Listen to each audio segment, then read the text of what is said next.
राधे राधे दोस्तों, कैसे हैं आप सब। हमारे YouTube चैनल में आपका स्वागत है।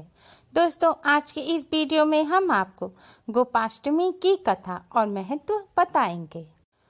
दोस्तों, हिंदू पंचांग के अनुसार कार्तिक महीने की शुक्ल पक्ष की अष्टमी तिथि को गोपाष्टमी का पर्व मनाया जाता है।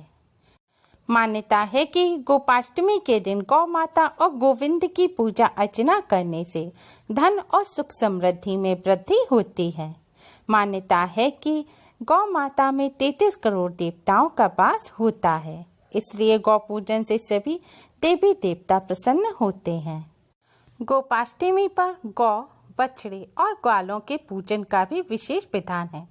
मान्यता है कि गोपाष्टमी के दिन इनका पूजन करने से, ग्वालों को दान देने से मनोकामनाएं पूर्ण होती हैं। गोपाष्टमी पर भगवान श्री कृष्ण के साथ गौ माता के भी सामने दीप और धूप जलाकर उनकी आरती कर पूजन किया जाता है।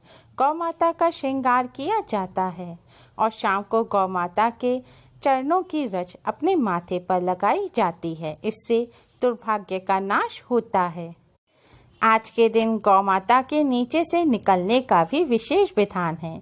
इससे पुण्य की प्राप्ति होती है।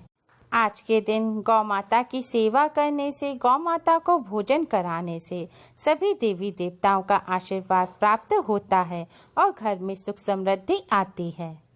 मान्यता है कि गोपाष्टमी के दिन पहली बार भगवान श्री कृष्ण गौचारण के लिए गए थे।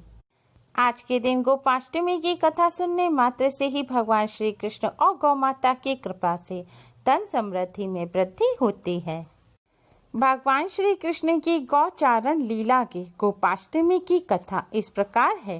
कथा के अनुसार भगवान श्री कृष्ण ने जब 6 वर्ष की आयु में प्रवेश किया, तब एक दिन भगवान माता यशोदा से बोले, मैया अब हम बड़े हो गए हैं। मैया बोली, अच्छा लल्ला, अब तुम बड़े हो गए हो तो बताओ अब क्या करें। भगवान ने कहा, अब हम बछड़े चराने नहीं जाएंगे, अब हम गाय चराने जाएंगे। मैया ने कहा, ठीक है, बाबा से पूछ लेना।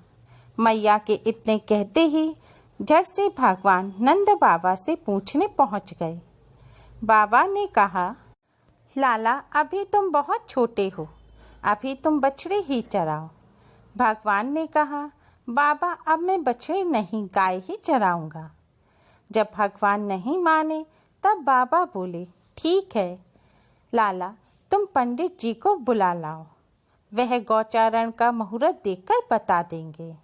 बाबा की बात सुनकर भगवान झट से पंडित जी के पास पहुंच गए और बोले, पंडित जी आपको बाबा ने बुलाया है, गौचारण का मुहूर्त देखना है। आप आज ही का मुहूर्त बता देना, मैं आपको बहुत सारा माखन दूंगा।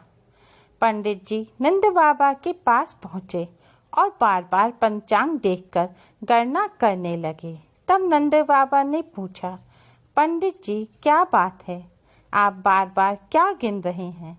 पंडित जी बोले, क्या बताएं नंद बाबा जी, केवल आज का ही मुहूर्त निकल रहा है, इसके बाद तो 1 वर्ष तक कोई मुहूर्त नहीं है। पंडित जी की बात सुनकर नंद बाबा ने भगवान को गौचारण की स्वीकृति दे दी। भगवान जिस समय कोई कार्य करे वही शुभ मुहूर्त बन जाता है। उसी दिन भगवान ने गौचारण आरंभ किया और वह शुभ तिथि थी कार्तिक मास में शुक्ल पक्ष अष्टमी। भगवान के गौचारण आरंभ करने के कारण यह तिथि गोपाष्टमी कहलाई। माता यशोदा ने अपने लल्ला का श्रृंगार किया और जैसे ही पैरों में जूतियां पहनाने लगी तो लल्ला ने मना कर दिया और बोले, मैया यदि मेरी गौएं जूतियां नहीं पहन सकती तो मैं कैसे पहन सकता हूँ। यदि पहना सकती हो तो उन सभी को भी जूतियां पहना दो। और भगवान जब तक वृंदावन में रहे तब तक भगवान ने कभी भी पैरों में जूतियां नहीं पहनी। आगे आगे गाय और उनके पीछे बांसुरी बजाते भगवान, उनके पीछे बलराम जी और श्री कृष्ण के यश का गान करते हुए ग्वाल गोपाल इस प्रकार से विहार करते हुए गौचारण के लिए वन में गए। तब से भगवान की गौचारण लीला आरंभ हुई। तभी से कार्तिक शुक्ल पक्ष की अष्टमी तिथि को गोपाष्टमी का पर्व मनाए जाने लगा। गोपाष्टमी पर्व से जुड़ी एक और अन्य प्रचलित कथा है।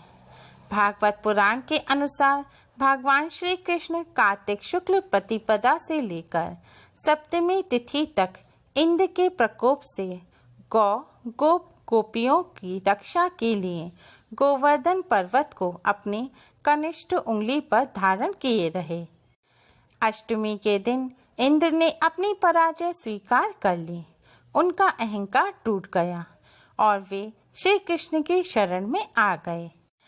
कार्तिक शुक्ल अष्टमी को कामधेनु गाय ने भगवान श्री कृष्ण का अभिषेक किया। उस दिन भगवान श्री कृष्ण गोविंद कहलाए। उस दिन के बाद से ही हर वर्ष कार्तिक शुक्ल अष्टमी को गोपाष्टमी का उत्सव मनाया जाने लगा। गोपाष्टमी पर्व की ये दो प्रचलित और पौराणिक कथाएं और मान्यताएं हैं। आज के दिन गोपाष्टमी की कथा को सुनने मात्र से ही भगवान श्री कृष्ण और गौ माता की कृपा से धन और समृद्धि में वृद्धि होती है और सभी कष्टों और संकटों से मुक्ति मिलती है। उम्मीद है आपको हमारी ये वीडियो पसंद आई होगी। प्लीज़ लाइक करें, शेयर करें। हमारी और भी वीडियोस के लिए हमारे चैनल को सब्सक्राइब करना ना भूलें। Thanks for watching.